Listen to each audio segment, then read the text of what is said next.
aplauso para Carlitos Pascualín, para Mario Cattuccini.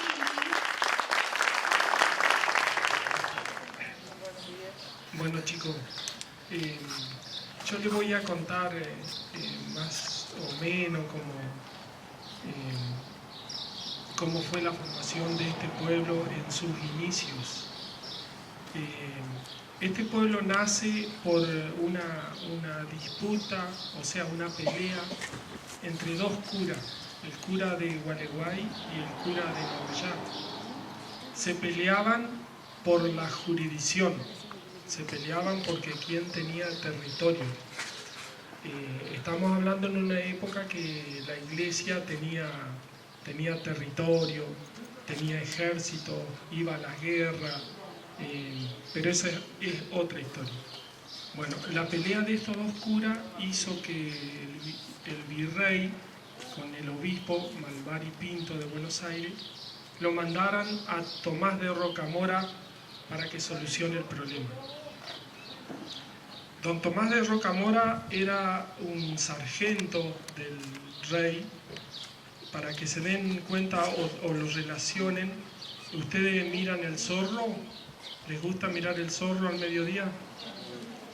Bueno, el Rocamora sería como el capitán monasterio, el que siempre lo perseguía al zorro.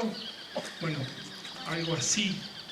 De esa época estamos hablando, 1780 aproximadamente.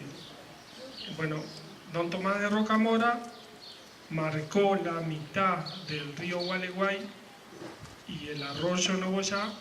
En la mitad plantó un mojón y ahí se delimitó el territorio entre Gualeguay y Nogoyá. Para cuidar el lugar, y porque desconfiaban que el cura de Nogoyá le iba a correr el mojón que había plantado, dejó gente esclava y armaron unos ranchos con palos y paja para que cuidaran el mojón. A raíz de eso, como era un lugar que se pasaba por esta zona, empezó a quedarse gente a vivir. Con el tiempo se erigió una posta que en esa época el transporte que había de las ciudades más o menos más grandes eran las diligencias o las carretas. Entonces la posta era cada 25 o 30 kilómetros había un rancho con un piquete que se llamaba, que era un corral donde guardaban caballos. Entonces cada carreta que venía paraba en el lugar, sacaban los caballos que estaban cansados y ponían los caballos que ya estaban ahí. Eso lo había organizado el gobierno de la provincia de cuando era la República de Entre Ríos, que lo había hecho don Pancho Ramírez. Ahí se organizó todo el servicio de lo que eran las postas, que era cada 25 o 30 kilómetros un lugar donde hubiera caballos para ir cambiando cuando se cansaban. Las carretas en esa época hacían varias cosas, era llevar el correo, o sea, llevar las cartas, o en esa época lo mismo que hoy, de mandar un mensaje por WhatsApp, pero en esa época se escribía y se mandaba, había alguien que lo llevaba. Las carretas también llevaban, por ejemplo, lo que se usaba en esa época, que era vela para alumbrar, la grasa, aceite, el tabaco, algunas telas, porque en esa época la poca ropa que había se la tenían que hacer, coser, zapatos, esas cosas se transportaban en las carretas. Bueno, así fue naciendo este lugar cerca de la posta que se llamó Punta del Obispo. Estamos hablando de 1780, 1800, 1810. Tal es así que la posta tuvo mucha importancia, que en esta zona estuvieron las tropas del general Artigas, pasó el general Artigas por acá y muchos otros personajes. Bueno, siguió funcionando el país de esa forma hasta que hubo muchas guerras.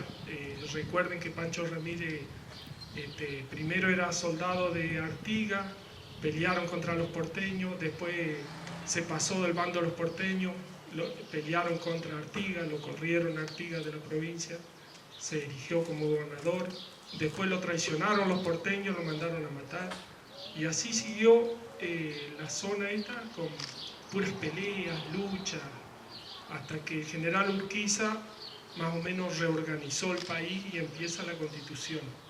A raíz de ahí, a partir de la Constitución, como país teníamos una ley a la cual cumplir, la cual respetar. Después, en 1885, el gobierno de la provincia llama a licitación para que empiece a funcionar el ferrocarril. Una empresa que era del señor Lucas González, de un señor mendocino que era dueño de una empresa. Él era gerente de la Forestal. La Forestal era una empresa inglesa que sacaba los lapachos y toda la madera para usar de durmientes abajo de las vías. Bueno, ese señor que se llamaba Lucas González toma para hacer el ferrocarril acá en Entre Ríos, le toca hacer el ramal entre Concesión del Uruguay y Paraná. Y los políticos de esa época, para quedar bien con el señor, el dueño de la empresa, en la mitad del camino le pusieron el nombre a la estación, el nombre de él, Lucas González, le pusieron el nombre a la estación. Con el tiempo, el gobierno de la provincia, en vez de mandar las cartas por las carretas y mandar las cosas, empezaron a mandarlas por el tren. Entonces las postas quedaron como abandonadas. El pueblito de Punta del Obispo, que siguió estando en esta zona acá, para el norte acá de Lucas González, todo lo que ustedes conocen, donde vive Martín Porredón, donde está la fábrica de chocolate de Martín Porredón. Bueno, ahí al lado están los olivos históricos que plantaron en esa época que hicieron el mojón, que todavía están, y que la municipalidad, que acá veo que está Cristina acompañándonos, ya ha hecho una plaza, le han puesto luces que pueden ir a visitarlo, que va a quedar muy lindo esa zona, como recordando lo que fue el primer pueblito que existió acá. Después, cuando viene el tren, como les decía, se empezó a llenar de inmigrantes. Puros gringos llegaron, alemanes, polacos, algunos judíos, españoles. Quien está hablando es de la parte italiana, Mario acá también. De nosotros los gringos, los que llegamos de Europa, formamos el pueblo alrededor de la estación. Formamos el pueblo alrededor de la estación. Y se empezó el pueblo a organizar como una primera junta, como si fuera un pequeño municipio chiquito, así, como es el 20 de septiembre ahora, así era, así, poquitas casas. Y en esa época, cada casa, si ustedes tienen o le preguntan a sus abuelos, no existía el agua que se sacaba de la canilla como hacen ustedes ahora. No existía el baño como van en su casa y van al baño así, está parte del dormitorio. En esa época el baño de cada casa estaba en el fondo de la casa. Tenían 40 o 50 metros de fondo del terreno, y en la punta allá atrás, en la esquinita, estaba el baño. Se hacía eso porque en esa época tenían que hacer un pozo, el baño se hacía arriba, y de esa forma, bueno, el olor no llegaba a la casa. También en la casa, para tomar agua, hacían un pozo de 20 metros para abajo que lo cavaba mucha gente, la gente, precisamente los que se animaban a cavar pozos, que era toda la gente que vivía en Punta del Obispo. Todos esos criollos, esa gente que vivía en Punta del Obispo, eran los que se animaban a hacer los pozos, a hacer los alambrados, a hacer los trabajos. La gente del centro acá del pueblo empezó a acostumbrarse a que la gente de Punta del Obispo hiciera todos los servicios. Tal es así que se mal acostumbró que también le sacaran todo lo que tenían que tirar, los desechos, la basura. Ustedes ahora ven que sus padres o ustedes juntan las botellas de plástico que la municipalidad después retira en bolsita y la municipalidad retira la basura. En esa época no existía eso. Cada casa tenía una persona que le ayudaba para limpiar, hacer los servicios de la casa. Entonces la gente de antes tenía la costumbre de agarrar una bolsa, juntar toda la basura y dársela a esa persona para que se lo lleve y lo tire. ¿Y dónde vivía esa gente que hacía eso? En la Punta del Obispo.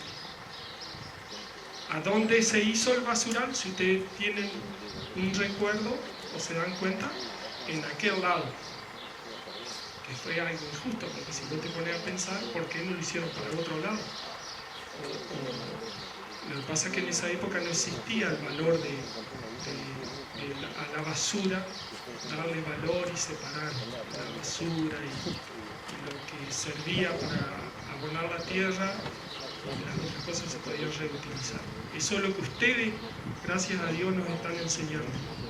Ustedes son los que van a hacer que las generaciones como la nuestra, que rompían cosas, ensuciaba el medio ambiente, ustedes son los que van a corregir esa parte.